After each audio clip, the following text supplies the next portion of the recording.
네, 서울대 국가미래진료학원은 우리 대한민국과 인류 사회의 기하기 위해서 태어난 조직입니다. 오늘 동영상에서 보신 것처럼 6개의 클러스터를 운영하고 있습니다. 민주주의, 과학기술의 미래 등인데요. 과학기술의 미래, 민주주의, 하지만 가장 중요한 것은 결국 사람 같습니다. 기술 주권을 지키기 위해서 사람이 필요하고 또 민주주의를 잘하기 위해서도 사람이 필요합니다. 어떤 사람을 키울 것인가, 또 어떻게 교육할 것인가 하는 것이 가장 중요한 관건 같습니다. 그래서 오늘 우리 사회에서 이 교육에 관해서 가장 많이 고민하시고 노력하시는 분 5분을 모시고 대담회를 하고자 합니다. 먼저 제가 돌아가면서 말씀을 여쭙겠습니다. 그리고 제일 마지막으로 또 김태익 교수님께서 그 파워포인트로 말씀을 또 주시겠습니다. 먼저 오세훈 총장님께 말씀을 여쭙겠습니다. 자리가 이렇게 돼가지고 제가 지금 먼저 얘기하게 됐네요.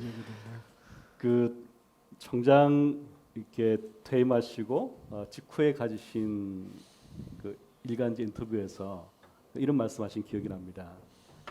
21세기 학생을 저 같은 20세기 교수가 가르치고 그것도 19세기 방식으로 가르친다 이런 말씀하신 기억이 나는데 아마 총장 하시면서 가장 방점을 두신 것 중 하나가 전공 간의 칸막이 트기, 복수전공, 부전공 등을 확대한 거 아니겠습니까?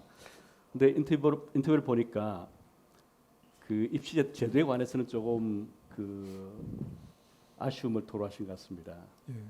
그러면 우리 교육, 특히 고등교육원에서 가장 문제가 뭐라고 생각하시는지, 또 어떻게 이 문제를 해결하기 위한 방안을 찾을 것인지 그런 말씀을 해주시면 감사하겠습니다.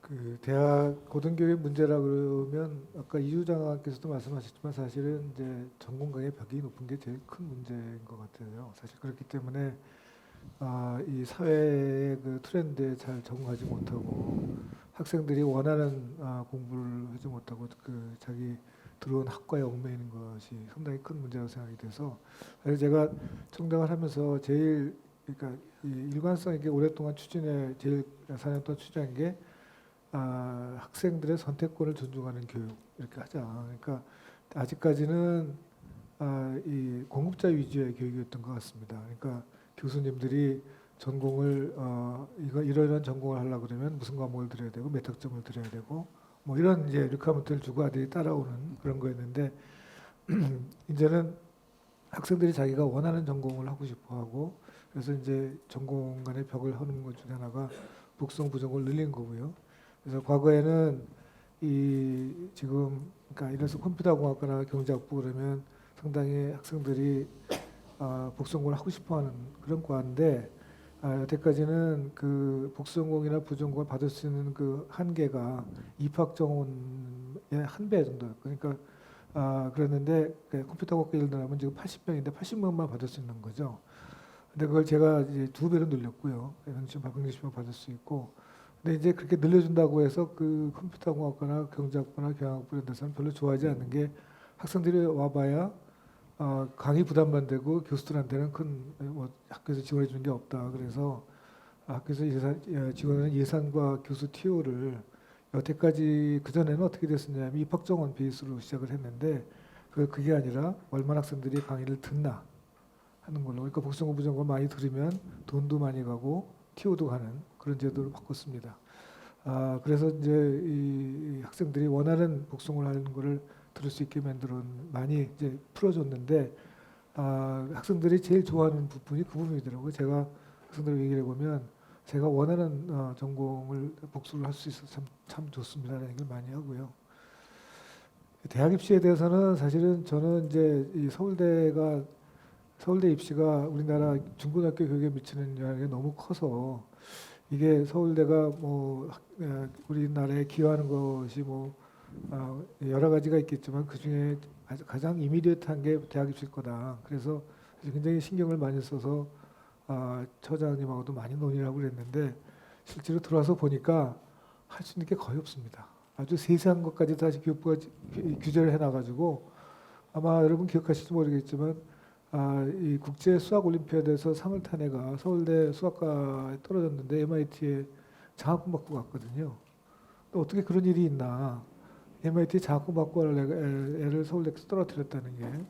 근데 교육부 규정상 외부에서 한 그 올림피아드의 성적은 쓰지 못하게 되어 있습니다. 그러니까 서울대가 알 수가 없었죠. 그러니까 MIT는 당연히 알 수가 있었고. 이제 뭐 그런 것까지 제도화를 해놓고 세세하게 규정을 하고 그리고 이제 조국 사태가 터졌을 때 정시를 늘려라 뭐 이래가지고 얘기를 했는데 사실은 조국 교수의 자녀들이 받았던 그런 여러 가지 특혜, 뭐 인턴이나 뭐 논문 쓴 거, 그거는 지금 그건 15년 전의 일이고 지금은 입시에 못 쓰게 돼 있습니다. 수시를 하더라도. 그러니까 그런 거의 문제점은 다 교정이 됐는데도 불구하고, 그러니까 정부의 입장이나 아니면 일반 여론은 이거 수시 못 믿겠잖아. 그러니까 정시 늘려 이렇게 되는 거거든요. 근데 정시의 문제는 오지선다형이고 우리가 4차 산업혁명 시대에 언제 오지선다하게 하겠습니까? 창의적인 노력을 해야지. 그리고 있는 지식을 틀리지 않게 토해내는 거잖아요. 그게 우리나라의 인재를 선별하는 방법은 아닐 거거든요. 그러니까 선별하는 방법은 문제가 아니라 우리가 그렇게 입시를 하면 애들이 공부를 그렇게 하기 때문에 자기 생각을 하기보다는 남의 생각을 갖다가 그냥 토해내는 그런 교육 공부를 하는 거죠. 그러니까 그 아주 뛰어난 재능을 우리가 못 이용하는 거고 농담이 그런 게 또 있지 않습니까? 뭐 우리 바둑이나 골프나 뭐 케이팝이 유행하는 게 세계적으로 1등하는 게 그걸 담당하는 국가 기관이 없다. 바둑과가 없으니까 바둑이 뜨고 뭐 이런 거잖아요. 그러니까 그 규제를 안 하는 거죠. 그래서 이제 저는 사실 이제 대학에 이제 아까 말씀드린 그 전공의 벽을 낮추는 거가 이조 장관도 말씀하셨지만 지방의 사립대학은 지금 위기감이 있기 때문에 많이 하고 있는데 수도권에서는 아직 위기감이 적기 때문에 그게 쉽지 않아서 좀 아직 좀 천천히 하고 있지만 저는 언젠가는 갈 수밖에 없다고 생각을 합니다. 많이 좋아질 것 같은데 단지 이 대학 입시만이 아니라 대학에서의 교육만이 아니라 중고등학교 교육도 지금처럼 학생들을 틀리지 않는 정답 맞추기 교육해가지고는 우리나라의 창의성을 키우는데 가망이 없고 10년 동안 거의 헛송세를 하는 거라서 그 부분을 굉장히 바꿔야 된다고 생각을 합니다. 근데 그거는 아무튼 교육개혁 한다고 했는데 그 큰 그림에서 그러니까 대학교 자체 문제만이 아니라 우리나라 전체의 문제, 사실 교육 문제가 인구 문제도 커다란 기여를 하죠. 교육이 너무나 경쟁적이고 서로 상대평가하면서 힘들어하기 때문에 애들도 잘 안 낳고 그리고 또 인구 집중도 또 유도를 하고 그러니까 교육 문제를 잘 풀어주는 게 사실은 교육 문제를 풀면은 이주 장관은 이게 인구 문제 풀릴 거라고 얘기했는데 그 얘기는 거꾸로 얘기를 하면 인구 문제 이렇게 심각한 거는 우리 교육을 잘못했기 때문인 거거든요. 그래서 그러니까 좀 큰 그림에서 교육 계획을 좀 더 고민해야 되지 않나 그런 생각을 합니다. 네, 용림 총장님께 여쭈겠습니다. 아마 이어지는 주제라서 그 총장님 그 취임사 2월 8일 취임사에서 말씀하신 내용 중에 참 기억에 남는 것이 입학해서 4년간 그 전공 지식의 칸막이에서 그 전공 지식만 배우고 졸업하는 시대는 지났다. 그런 교육의 시효는 끝났다. 이런 말씀을 하신 기억이 납니다. 아마 오생 총장께서 하신 말씀과 연관이 된 것 같은데 또 그러시면서 동시에 통합적 사고, 또 비판적 사고, 유연한 지성이라는 것을 일종의 서울대학교 모델로 만들겠다 하는 그런 말씀을 하신 것으로 기억됩니다. 이 가슴이 뛰는 말씀인데요. 이제 그러면 구체적으로 아마 좀 이런 감이 있지만 구체적으로 어떤 정책을 통해서 이런 목적을 달성하고자 하시는지 혹시 조금 뭐 생각하신 내용 있으시면 나누시고요. 또 아까 전에 이조 장관님 말씀하신 내용 중에서 교수들을 뽑을 때 전공을 2개로 해서 듀얼 어포인트먼트 하겠다고 그러는데 그러면 교수 월급은 2배가 되는지 듀얼 어포인트먼트니까 그 농담이고요. 이 질문은 답하실 필요 없습니다. 여하튼 이런 모든 문제를 포함해서 어떤 구체적인 정책을 통해서 이런 목표를 달성하고 싶으신지 하는 말씀하고 또 아마 중요한 것은 우리 대학 내와 또 우리 사회와 소통하는 게 참 중요한 것 같습니다. 그래서 우리 대학에 처한 현실들 또 어떤 목표를 가지고 교육하는지를 설득하고 또 소통하는 작업들을 해야 될 것 같은데 어떻게 하실 계획인지 궁금합니다. 예. 구체적인 계획에 대해서 말씀을 그 질문을 던지셨는데 그동안 저는 구체적인 계획이 없었다고 생각하지는 않습니다.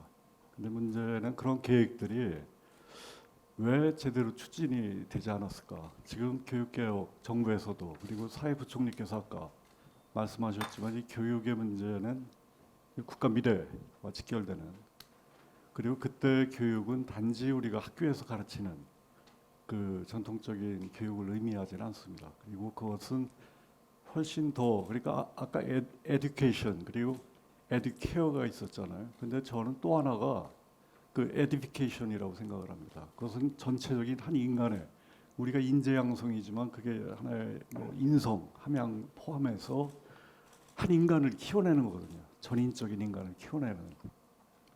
근데 그 과정이 이제 우리가 교육이라고 하는, 근데 그 우리가 사용하는 교육이라고 하는 개념 자체도 지금은 훨씬 더 폭넓게 저희가 생각을 해야 되고, 거기에 참여하는 주체도 사실은 전 사회, 단지 정부만의 프로젝트도 아니고 학교만의 일도 아닙니다. 그러니까 우리의 가정으로부터 전체적인 사회, 시민사회 활동 전반에 아울러서, 그래서 이 교육이 왜, 교육 경쟁력이 왜 국가 경쟁력인가 라고 할 때 그때 교육의 의미를 우리가 잘 생각을 해야 거기로부터 실효성 있는 저는 정책이 그 방향을 잡을 수 있다고 생각을 합니다. 그래서 그런 전체적인, 그러니까 어떻게 보면 전인적인, 그리고 초중등, 뭐 고등, 평생 교육이 서로 이렇게 분절적인 과정이 아니고 이게 하나의 전체적인 하나의 교육 과정으로서 우리가 생각을 하고, 그래서 예산 배정에서도 이게 초중등이냐 고등이냐 평생이냐 이런 식의 접근이 아니고 그 유럽이나 미국에서 하는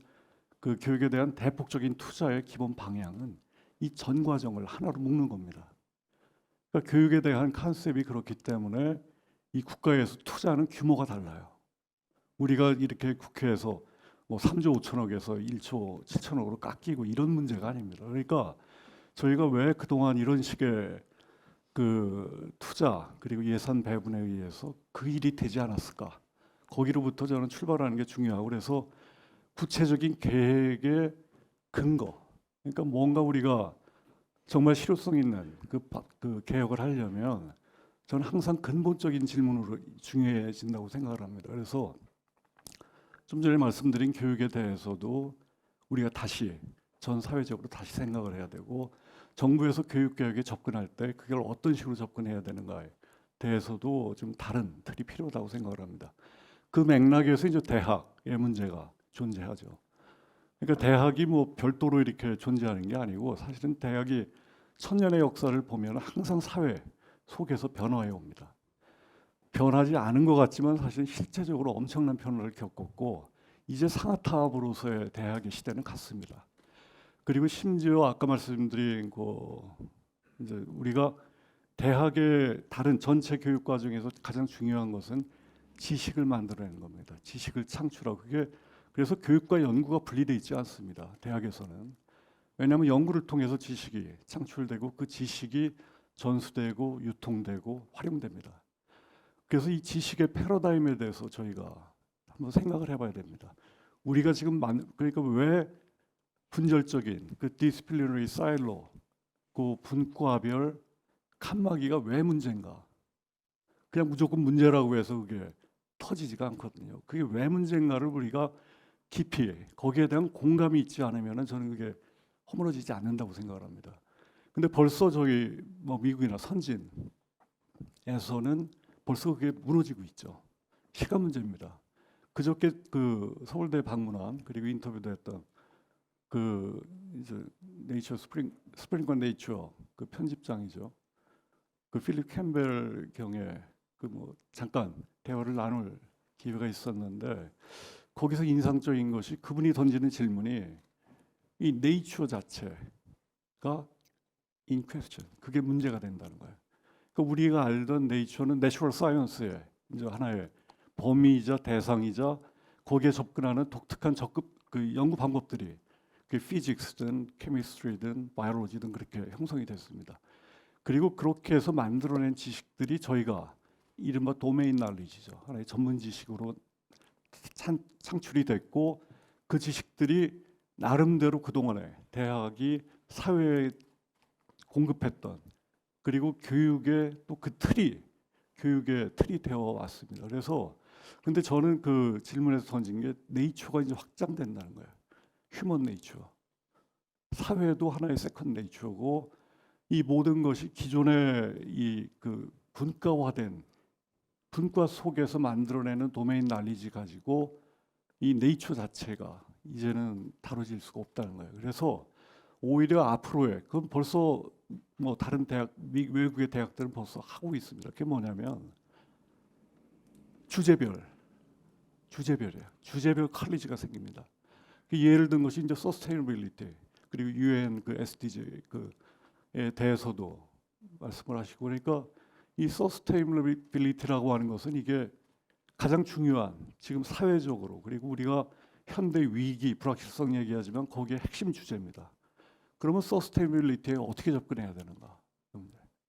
근데 기존의 분과화된 연구 범위와 방법론 가지고는 그 주제가 어느 하나에 의해서 될 수가 없습니다. 그러니까 서스테이너빌리티라고 하는 주제를 가지고 기존의 뭐 휴머니티스, 소셜 사이언스, 내추럴 사이언스 속에 그 분과들이 다 들어가야 됩니다. 그러니까 기존의 그 도메인 날리지를 창출하던 구조가 없어지는 건 아니지만 이제는 새로운 지식 창출의 방법이 새로 이제 나타난다는 거예요. 그게 이제 앞으로의 미래 지식이고 그래서 이런 경향성에 대해서 저희가 서울대를 포함해서 한국의 대학들이 이게 과연 무슨 의미인가 그리고 왜 우리가 그게 필요로 하는가에 대해서 그 진지한 공감대가 그 공유되지 않으면 저는 여러 가지 구체적인 그 어떤 그 계획들 그게 실행되기가 어렵다고 생각을 합니다. 왜냐하면 기존의 도메인 날리지가 없어지는 게 아니고 그게 왜 새로운 형태의 지식 창출을 위해서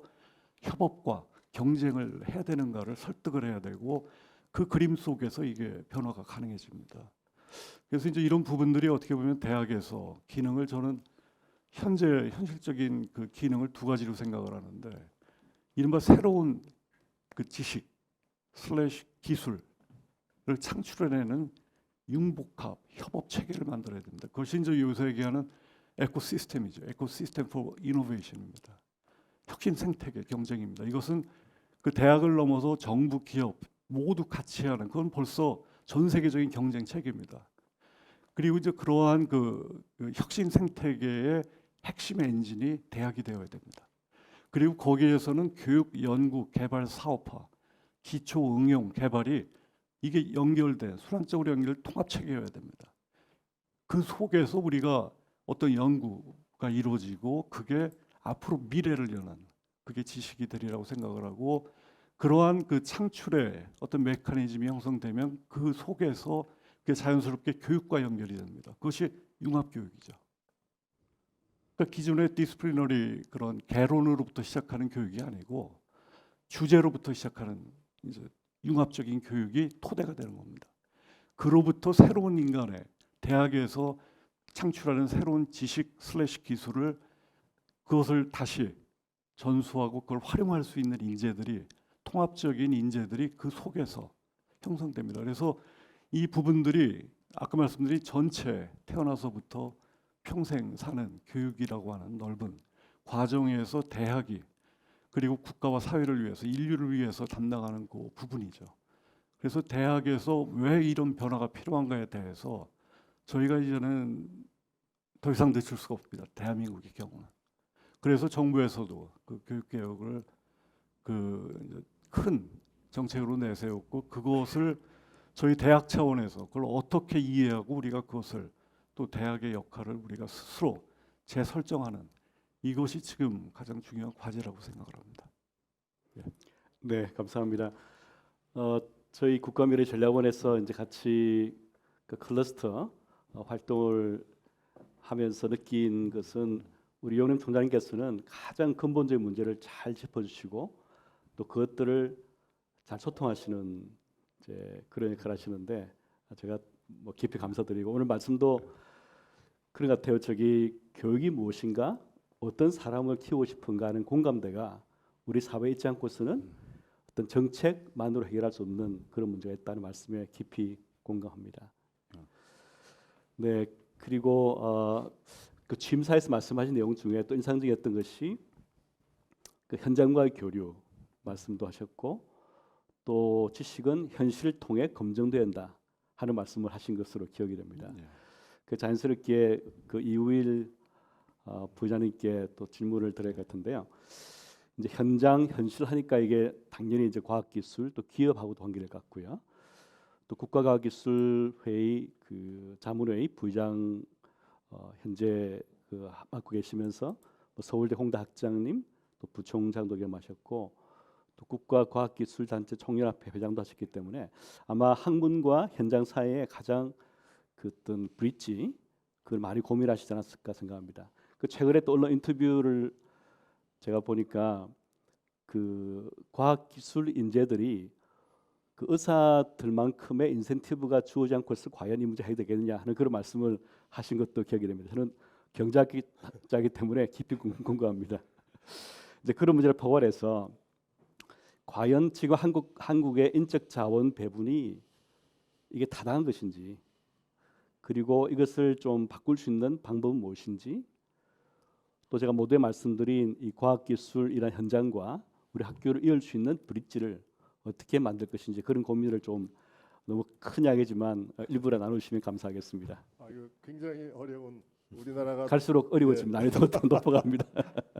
제가 87년도에 서울대학교 왔는데 그때도 산학협력 얘기했는데 아직도 산학협력 얘기하고 있기 때문에 그 참 진짜 어려운 얘기인 것 같습니다. 근데 최근에 한 10년쯤 지나면서 저도 굉장히 정신이 없을 정도로 이 과학기술에 대한 우리 국가와 사회의 의존도가 높아지고 있어서 그래서 사실은 그전에는 과학기술 하는 사람들은 그 어떤 뭐라 그러나 부품 그런 식으로 생각을 했었거든요. 전체 플랜에 들어가는 끼워 맞춰지는. 근데 이제는 그 전체적인 플랜까지 생각해야 되는 그런 입장으로 자꾸 바뀌어 나가는 것 같습니다. 그래서 이 저희 그 자문회의에서도 그래서 가장 중요한 의제 중에 하나로 최근에 이제 결정을 했는데 그 과학기술 관련 인재 양성 거기는 저 그 교수님 말씀하신 뭐 여러 가지 이제 이슈들이 다 들어가야 되겠죠. 근데 이 이공계 교육과 관련해서는 약간 특이한 게 있는데요. 뭐냐하면 우리가 요즘 고민해야 되는 게 보통은 딴 분들도 전부 아마 교육의 질에 대해서 말씀하실 텐데요. 이공계는 특이하게 양과 질 두 개가 지금 다 문제입니다. 양은 왜 그러냐 하면 뭐 인구 절벽 뭐 당연하고요. 1961년에 110만 명쯤 신생아가 태어났는데 지금 25만 명 얘기하거든요. 그러면 그러니까 5분의 1로 줄은 겁니다. 5분의 1이 줄은 게 아니라 80만 명씩 한 해에 없어지는 거예요. 61년하고 비교를 하면. 예를 들어서 히로시마의 원자 폭탄이 떨어졌는데 그때 10만 명쯤 죽었다고 알고 있는데 매해 8개씩 떨어지는 셈입니다. 서울 복판에. 그 굉장히 심각한 문제고 이런 진짜 절체절명의 심각한 그 문제를 우리가 해결하기 위해서 어떻게 해야 되느냐? 저는 진짜 아주 어떻게 보면 약간 극단적인 방법을 선택하지 않으면 조금씩 인크리멘탈하게 가서는 해결책이 없다고 봅니다. 뭐 옛날에 알렉산더 대학이 매듭 퀴즈 받았을 때 고르디우스의 매듭인가 그냥 한 칼에 끊어버렸다는데 그런 식의 뭔가 발상의 전환이 있지 않으면 우리가 과연 이 위기를 타개할 수 있을까? 근데 저는 또 한편으로는 그 양의 문제에 관해서는 우리한테 기회도 될 수 있다고 생각합니다. 왜냐하면 여태까지 우리는 그 인력 잉여의 시대였거든요. 적어도 이공계는 그랬습니다. 그냥 남습니다, 그냥. 그러니까 그 중에서 막 골라서 잘하는 친구들 몇 갖다 쓰고 나머지는 버려도 됩니다. 근데 지금은 아니거든요. 그러니까 100% 아까 우리 그 부총리께서 잠깐 말씀하셨습니다만 맞춤형 교육을 한다든가 해서 여태까지 교육이 논산훈련소식 교육이었다면 이제는 그 특전사 교육처럼 그렇게 교육의 패러다임을 좀 바꿔야 되는데 뭐 그렇게 동의를 하시고 그렇게 간다니까 그거는 저희가 조금 노력하면 잘 될 것 같고요. 그 다음에 이제 두 번째 문제는 이제 질인데요. 이것도 역시 마찬가지로 굉장히 그 중요하고 지난 몇십 년 동안 우리 교육 특히 이공계 교육의 키워드가 창의성 아니었습니까? 아직도 창의성 얘기하고 10년 전에 아마 키워드 서치하면 창의성 얘기했을 거고 20년 전에 창의성 얘기했을 겁니다. 근데 뭐 똑같거든요. 예. 그래서 저도 상당히 그 좀 최근 몇 년 내 좀 생각을 해봤는데 우리나라 4년제 대학이 처음 시작한 게 숭실대입니다. 1906년. 그리고 공식 인가한 대학이 경성제대 1924년에 공식 인가가 됐거든요. 100년 전입니다. 예, 4년제. 근데 지금도 똑같은 제도예요. 예, 4년제 대학 8학기. 똑같은 제도 갖고 지난 100년 동안에 이 엄청나게 변한 세상을 그걸 대응해야 될 인재들을 길러내고 있는 겁니다. 근데 전공에 따라서는 그 변화가 작을 수도 있고, 예, 또 인성에 관해서는 뭐 큰 변화가 있겠습니까? 그러니까 조금 더 구체적으로 들어가고 하는 이제 이렇게 될 텐데 이공계는 완전히 판이 바뀌어 버렸거든요. 1920년대 교과서 갖고 지금 배울 수가 없지 않습니까? 그런데도 우리는 지금 똑같은 교수 방법, 교실에서 똑같은 일방적인 지식 전달. 아까 오세정 총장님 말씀 인터뷰에서 말씀하셨다고 하는데 뭐 19세기, 20세기, 21세기 뭐 그렇습니다. 그게 지금 이공계 교육에서 똑같이 일어나고 있거든요. 뭐 요즘 한간에서 많이 얘기를 합니다만 챗GPT, 예, 그게 아마 교육의 상당 부분을 바꿀 수 있지 않을까, 예, 그렇게 생각하는데요. 예. 그래서 그 지식을 접할 통로가 굉장히 많은데도 불구하고 우리는 그걸 거의 활용을 못 하고 있습니다. 뭐 물론 여러 가지 이유가 있습니다. 뭐 반값 등록금 문제도 있을 거고 대학에 대한 투자 뭐 그런 것들도 있겠습니다만 하여튼 그 기본적으로 이 대학이 좀 바뀌어야 되지 않나.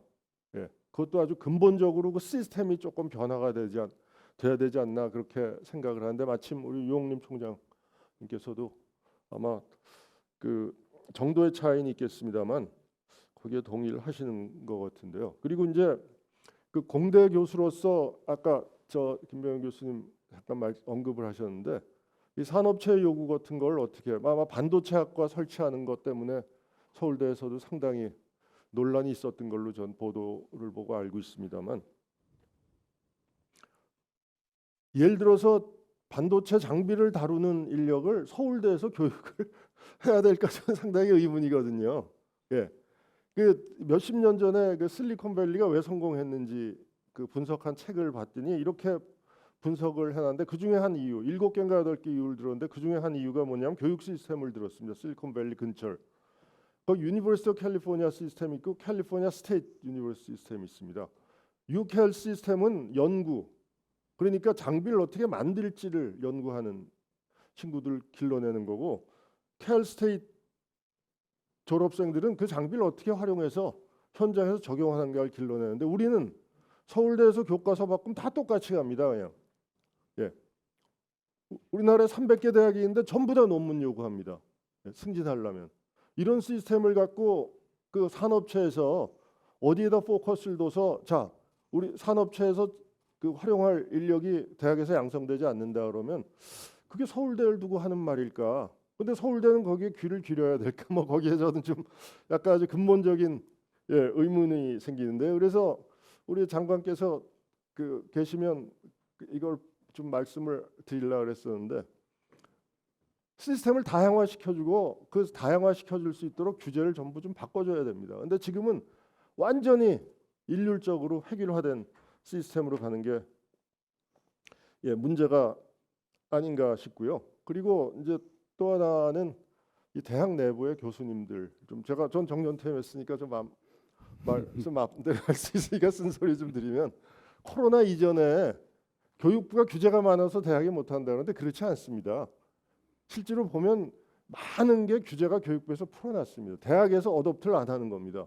코로나 이전에 온라인 그 비율을 20%인가 얼마로 이미 상당히 높여줬거든요. 교육부에서. 근데 서울대만 봐도 3, 4%, 4, 5%밖에 안 됐어요. 온라인 교육 하던 게.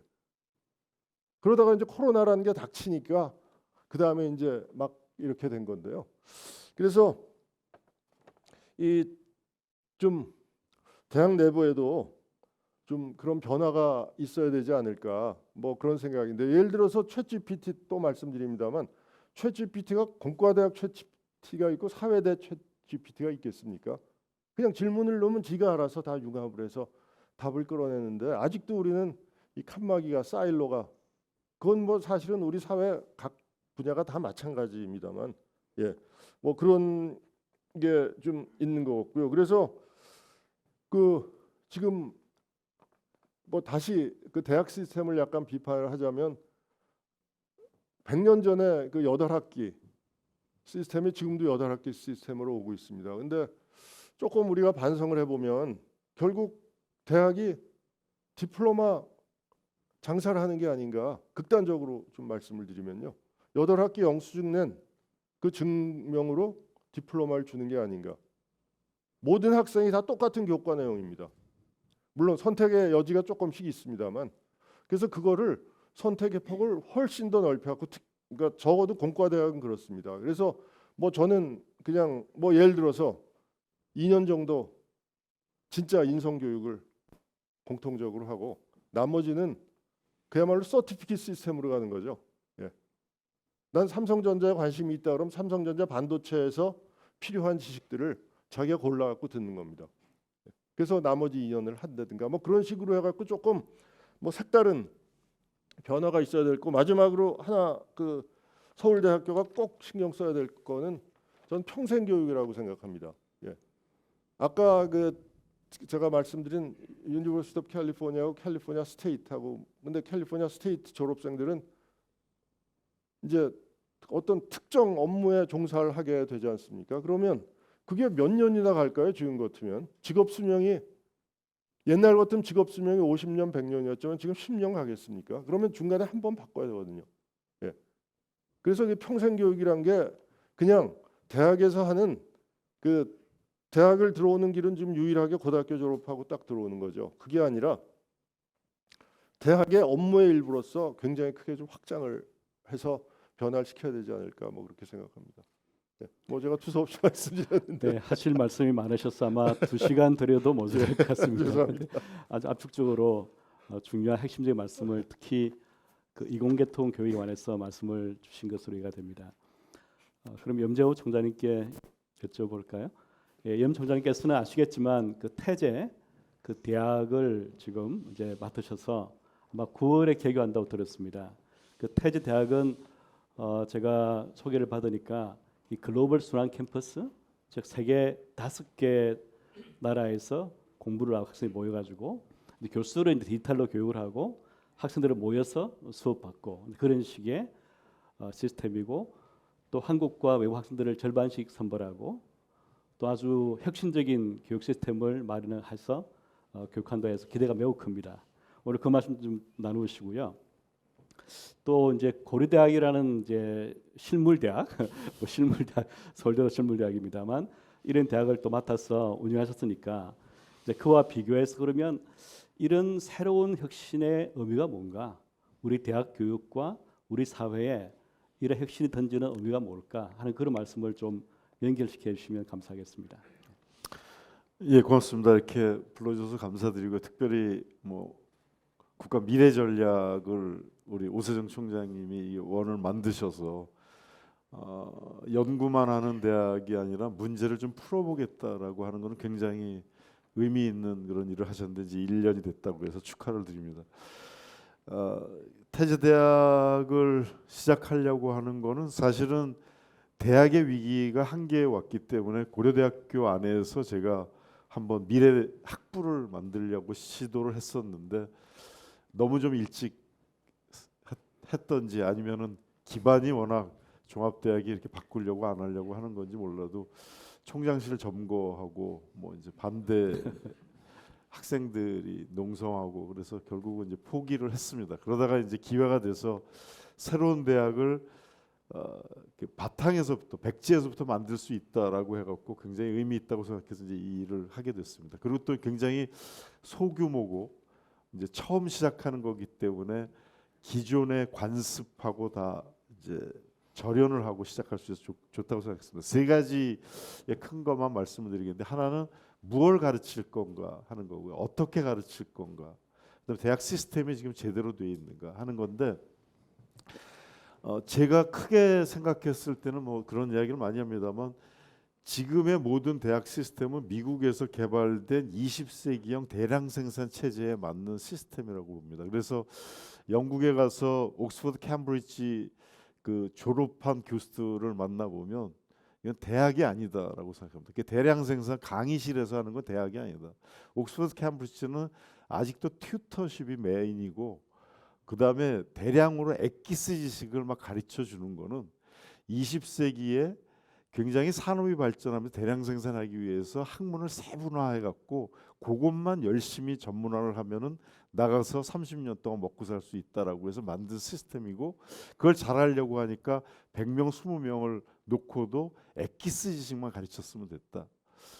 그런데 이제 21세기는 대량 생산 체제가 아니고 굉장히 다양하고 복잡하고 또 커스터마이즈되어 있는 개별화된 그러한 사회로 바뀌었는데 이게 맞겠나?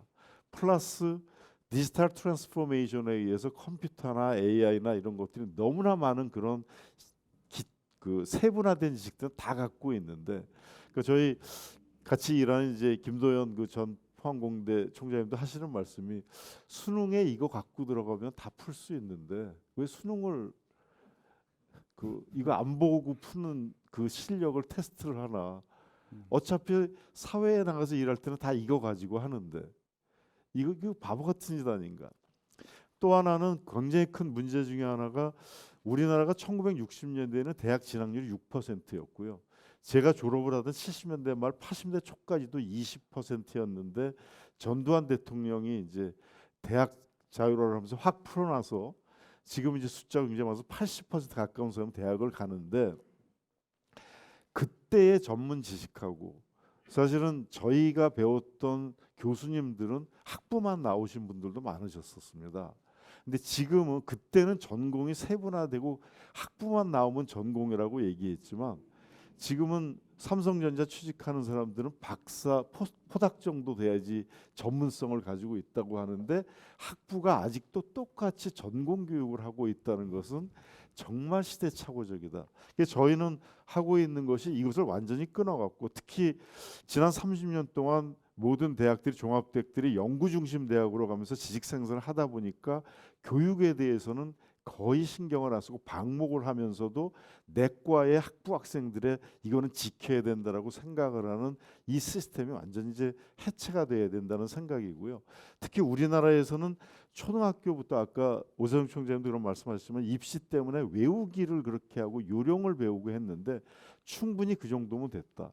그럼 이제 대학원 가서 전공을 제대로 이제 해야 되는데 학부는 무슨 일을 할 것인가에 대한 고민이 없었는데 저희가 이제 뭐 미네르바 대학을 벤치마킹했습니다만 저희 나름대로 완전히 틀을 바꿔가지고 예를 든다면 크게 세 가지 형태로 나눠집니다. 하나는 1학년 때는 그 커그니티브 사이콜로지를 하는 코슬링 교수가 미네르바를 이제 디자인했는데 저희도 이제 마찬가지로 해주고 같이 도움을 주고 있는데 인간의 기본적인 스킬에 대한 걸 가르칩니다. 그래서 미네르바는 네 가지인데 저희는 이제 6가지로 개인에 대한 게 3개, 사회에 대한 게 3개입니다. 하나는 개인에 대한 거는 critical thinking, creative thinking, 그다음에 self-directed learning. 그러니까 100년을 살아야 되기 때문에 졸업한 다음에 책 한 권 안 읽는 애가 아니라 계속해서 탐구하는 이게 3가지의 인간의 기본 능력을 가르치고 나머지 3가지는 커뮤니케이션하고 콜라보레이션하는 능력. 그리고 두 번째가 다이버시티 이거는 뭐 인종이라든가 성적인 젠더라든가 아니면 사회경제적 다이버시티하고 엠퍼티 공감 능력을 가르치고 그다음에 마지막으로는 우리 반초님도 많이 하셨습니다만 글로벌하고 서스테이너빌리티를 해서 이거를 가진 이제 리더들을 키워야 된다는 거기 때문에 1학년 때는 거의 완벽하게 이 부분만 합니다.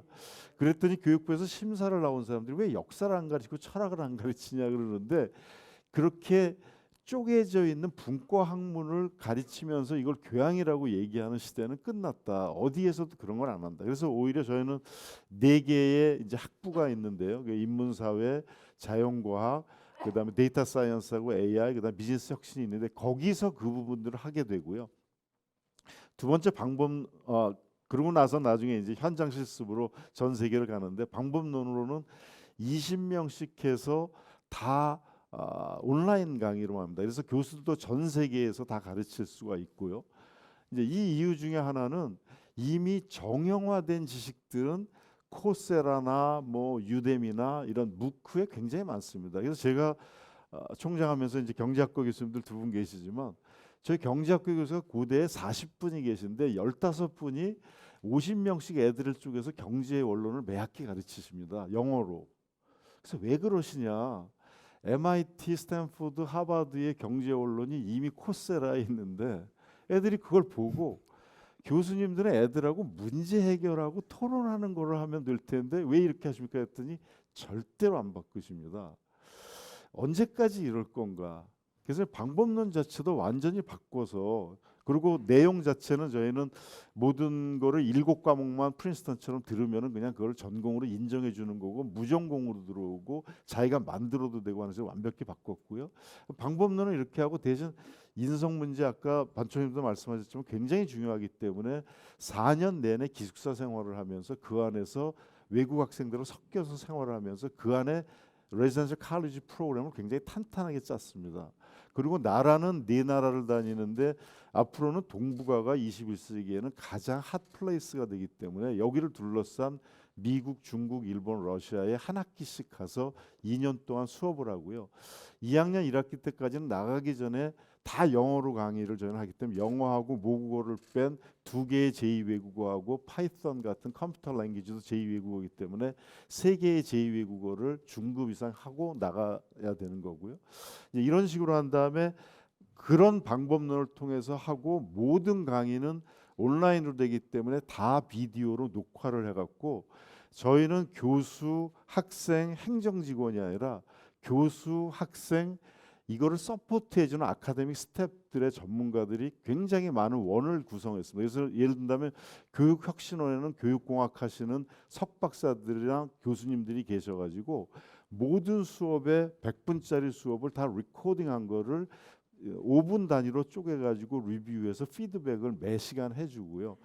그 다음에 나중에 시스템하고 관계되는데 교수님들은 일반적으로 종합대학 교수님들은 그냥 자기 전공에서 와서 가르치는데 저희는 12주 동안 트레이닝을 받아야 됩니다. 그래서 교수를 가르치는 데야. 심지어 1학년 과목은 어떻게 되어 있냐면은 교수 목표가 아니고 학습 목표로 해서 학생이 뭘 배울 거냐를 액티브 러닝으로 만들어 가지고 모든 100분 수업에 대한 것을 5분 단위로 레슨 플랜을 짜갖고 마치 봉준호 감독이 기생충을 이제 영화를 찍을 때 모든 컷을 다 자기가 만화처럼 그림을 그려서 했던 것처럼 교수들은 그 시스템에 의해서 강의를 해야 되고요. 매주 리뷰하는 교수들의 세미나가 있고 그다음에 1년에 한 번씩 워크숍을 하고 하는 식으로 해서 시스템 전체가 완전히 달라지게 됩니다. 그리고 저희는 미국에서 이미 이렇게 달라지고 있지만 죄송한 얘기지만 연구는 하나도 보지 않고 저희는 리버럴 아트 칼리지로서 학부 교육을 완전하게 시켜서 이 친구들을 뭐 좋은 서울 대학이나 뭐 하버드나 이런 데 이제 보내려고 생각을 하고 있고요. 그런 기초 체력이 튼튼한 학생들이 문제 해결력을 가져야 된다. 제가 고대 총장하면서 외국의 몇 개의 그 컨소시엄 같은 대학에 거기에 집행이사도 하고 이렇게 했는데 거기서 공통 과목을 개발하는 게 지금 디자인 띵킹이거든요. 학부에서 자기가 문제 해결 능력을 학부에서 가져야 되는데 우리는 그 대상인 지식에 대한 전공만을 그걸 전공 과목만 컨텐츠를 계속 강의를 하는 건데 그래서는 안 된다는 거거든요. 그래서 조금 아까 이제 미안하다는 말씀 무슨 얘기냐면 저희는 처음으로 교수 테뉴어 제도가 없습니다. 3년마다 재계약합니다. 그리고 정년도 없어서 뭐 70이 되든 80이 되든 능력 있으면 가르치게 하는 그런 시스템으로 가려고 하고 있는데 학교 시스템 전체가 완전히 바뀌어서 대학이 학부 교육에 대한 거를 이제는 새롭게 탄생하지 않으면 그 후에 그러니까 저런 거나 비슷한 거죠. 맨 처음에 히딩크가 우리나라에 와서 맨날 게임만 하고 골대 앞에서 골만 누르려고 하는데 그거 안 된다. 기초 체력이 튼튼해야 되는데 생각할 수 있는 능력, 자기가 호기심을 가지고 문제를 접근하고 문제를 풀고 그런 능력을 갖추게 하기 위해서 학부 체계를 완벽하게 바꾸겠다. 이게 혹시라도 우리나라 대학에 조금 파문을 일으키고 좀 이렇게 바뀔 수 있는 그런 기회가 됐으면 좋겠다는 생각을 갖고 있습니다. 고맙습니다. 예, 아주 열정적으로 그리고 저도 듣고 나니까 기대가 되는데요. 제가 태제 아카데미 자문위원회 가보니까 어떤 분 이런 질문하셨습니다. 그 입학 조건 중에 나이 제한 없는지 연세 많으신 분이 없습니다. 60이 넘으신 분이 나이 지원 제한 가능한지 물어보시는 분 계시는데 수능도 안 보고 면접만 해서 뽑습니다. 네, 저도 한번 들어보고 싶은 입방을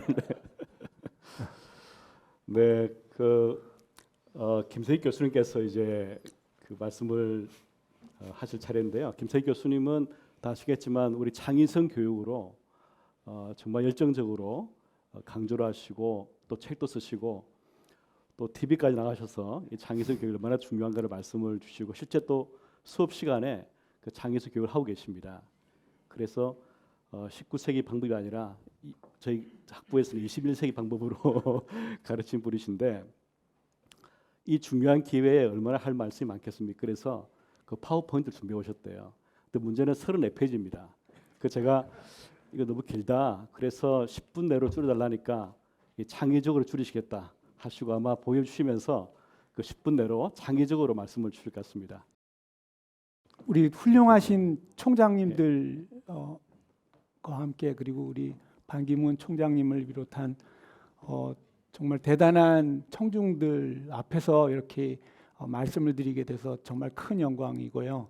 우리 이렇게 귀한 자리 초대해 주신 김병현 교수님께 깊이 감사드립니다. 그래서 이제 오늘 주제가 교육 개혁을 어떻게 할 것인가라고 해서 이제 제가 이제 경제학자로서 좀 말씀을 드려볼까 합니다. 그래서 어떤 교육 개혁을 할 것인가를 먼저 생각을 해야 되는데 교육 개혁에는 뭐 다양한 교육 개혁이 있을 수 있고요.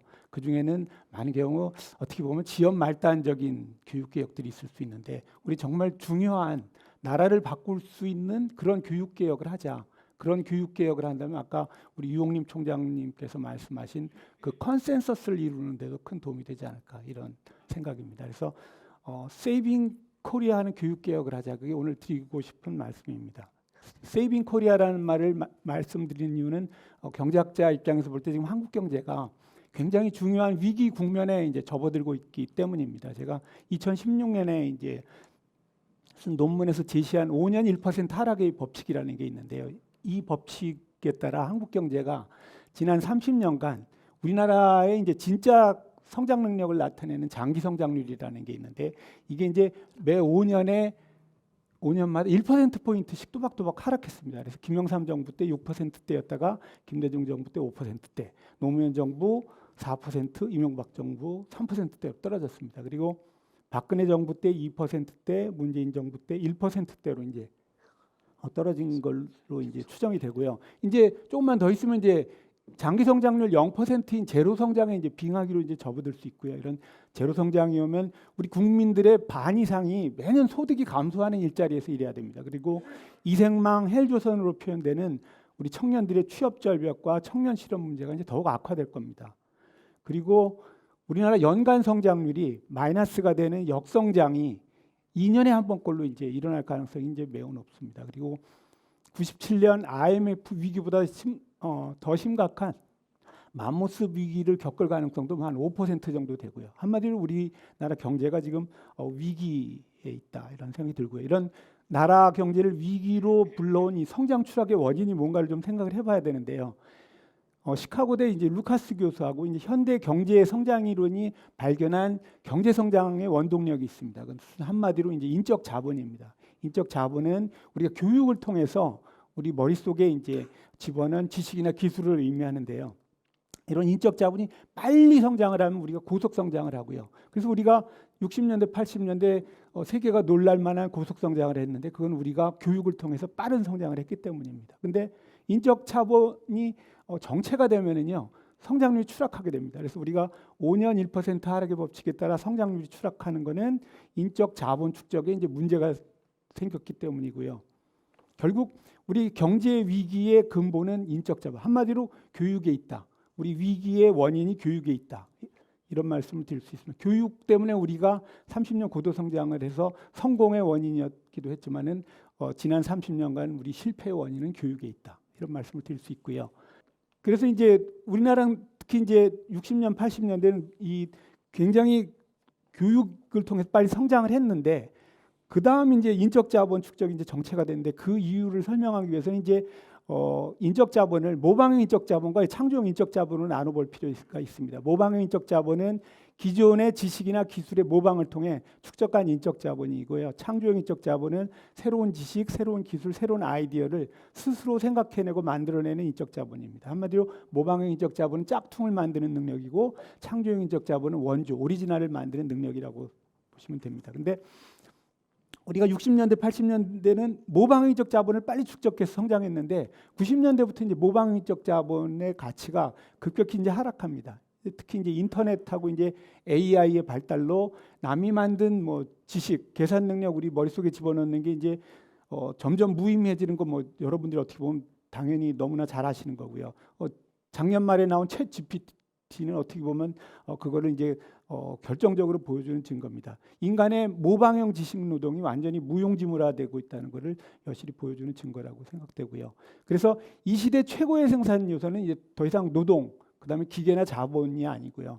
창의적 아이디어입니다. 그래서 이 시대의 창의적 아이디어 하나의 가치는 정말 막대합니다. 그 대표적인 예가 이제 비트코인인데요. 비트코인이라는 가상화폐의 아이디어는 불과 10여 년 전에 나온 아이디어입니다. 그러나 이 아이디어가 이제 현실화되면서 비트코인의 총 가치가 21년 만에 1조 달러를 넘어섰습니다. 이거는 뭐냐면 우리나라 GDP의 절반을 넘어서는 어마어마한 금액입니다. 특히 이제 챗 GPT 시대에 지금 접어들고 있는 것 같은데 이렇게 챗 GPT 시대에 접어들면서 인간 지식 노동 중에서 창의적 아이디어 내는 능력만이 최후의 생존 수단, 최후의 보루가 되고 있다 이런 생각이 듭니다. 그럼에도 지난 30년간 그리고 아직까지도 우리는 지금 시대착오적인 모방형 교육을 지금 답습하고 있는 거고요. 그 결과 이제 5년 1% 하락의 법칙에 따른 성장 추락으로 경제적으로 지금 위기에 직면하고 있고요. 결국 우리가 교육 때문에 지금 위기에 빠졌다. 뭐 이렇게 말씀드릴 수 있고요. 그래서 교육을 통해서 우리가 다시 교육을 통해서 위기에 처했기 때문에 교육을 통해서 위기에서 벗어나야 됩니다. 그래서 교육을 통해서 이제 세이빙 코리아하는 뭐 이런 위기 해법은 교육 개혁이다. 이런 말씀을 드릴 수 있고요. 어떻게 보면 답은 너무나 당연한데 위기 해법은 교육을 바꾸는 겁니다. 모방형 교육에서 창조형 교육으로. 경제 성장을 이끌 이 시대 최고 자산이 창의적 아이디어인데 그 창의적 아이디어 생각해내는 능력을 키워주는 그런 창조형 교육 제도로 우리가 코페르니쿠스적인 전환을 해야 된다 이렇게 생각이 됩니다. 뭐 그 방법은 여러 개가 있지만 일단 수업을 바꿔야 되고요. 뭐 그 한 예로서 제가 말씀드릴 수 있는 거는 뭐 창조형 수업, 뭐 창의성을 개발시켜주는 뭐 이런 수업을 많이 도입할 필요가 있다 이렇게 생각됩니다. 제가 학교에서 나름 이제 시도해본 수업이 창조형 수업인데요. 이건 일종의 발명 수업입니다. 그래서 이 수업에서는 정답 없는 열린 문제를 매주 과제로 내주고요. 그 정답 없는 열린 문제에 대해서 학생들에게 이제 창의적인 아이디어를 이제 답으로 한번 생각해보라는 걸 제시합니다. 그래서 그 중에 이제 제가 문제 내는 유형 중에 하나는 비현실적인 것처럼 보이지만 논리적으로 가능한 걸 한번 상상해보는 유형의 열린 문제를 많이 던집니다. 저는 이런 문제를 비현실의 현실화 문제라고 이제 말을 하는데요. 뭐 예를 들어서 1년 내내 섭씨 30도가 넘는 불나라가 있다. 이 나라에서 얼음을 화폐로 도입하는 효율적인 방법은 뭐 이런 문제 내고요. 현실에 존재하지 않는 화폐를 하나 상상해봐라. 그다음에 이를 화폐로 도입하는 효율적인 방법을 생각해봐라. 이 문제에 대한 가능한 답 중에 하나는 사실 비트코인입니다. 그래서 제 이 문제를 이 비트코인이 등장한 2008년 이전에 우리나라의 누군가가 아마 생각했다면은 가상화폐를 먼저 만들고 본인도 엄청난 부자가 됐겠지만 한국의 경제 성장률도 이제 크게 점프했을 수 있는 이런 문제입니다. 어떻게 보면은 현실에 존재하지 않는 걸 생각해내고 그다음에 현실에 구현시키기 위한 방법을 생각해내는 어떻게 발명하고 똑같은 과정을 계속 생각해내는 그런 이제 과제를 던져주고요. 그다음에 그런 생각을 학생들이 수업 시간에 발표하고 이제 토론을 시키고 그다음에 학생들의 아이디어는 창의성을 이제 핵심 기준으로 해서 평가하고요. 그다음에 창의성 평가를 이제 한 사람이 할 때 일어날 수 있는 이제 주관성을 극복하기 위해 여러 사람이 이제 평가를 합니다. 그래서 여러 사람이 상호 주관적인 평가를 하면은 충분히 이제 객관성을 이제 확보할 수가 있습니다.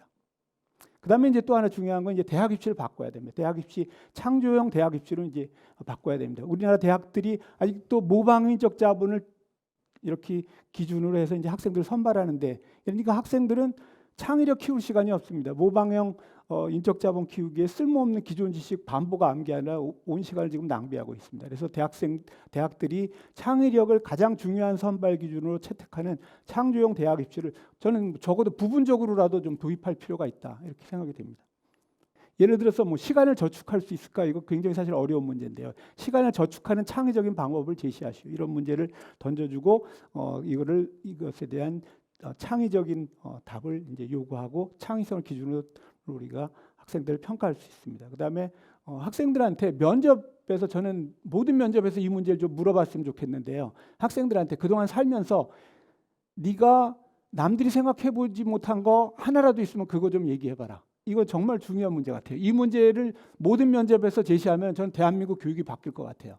제가 서울대 면접에서 전교 1등들한테 이 문제를 물어봤는데 오전반 13명 중에 1명만이 답했어요.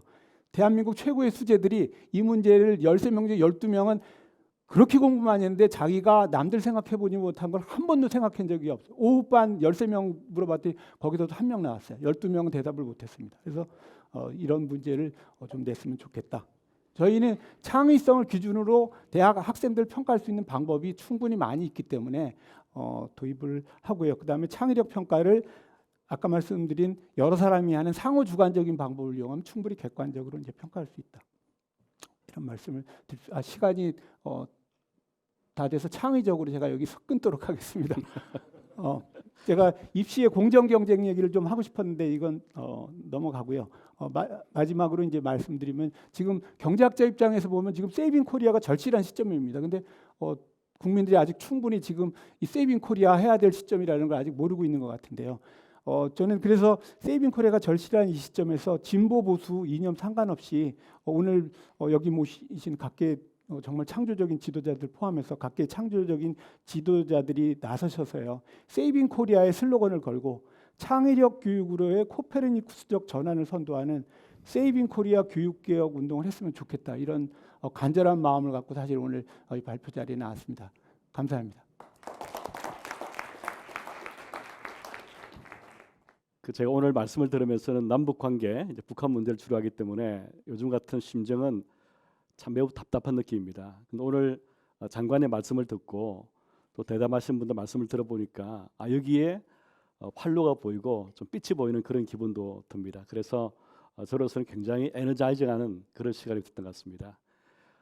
또 여러 시각에 좋은 말씀 많이 들려주셨는데 문제는 이걸 어떻게 엮을 것인가, 어떻게 실행할 것인가, 또 그리고 총장님께서 말씀해 주신 엮고 실행하려면 결국 교육이 무엇인가에 대한 우리 사회의 근본적 성찰이 필요한 것 같습니다. 근데 그런 면에서 저희들에게 귀중한 시간을 주신 그 대담자분들께 박수로 감사드리고 싶습니다.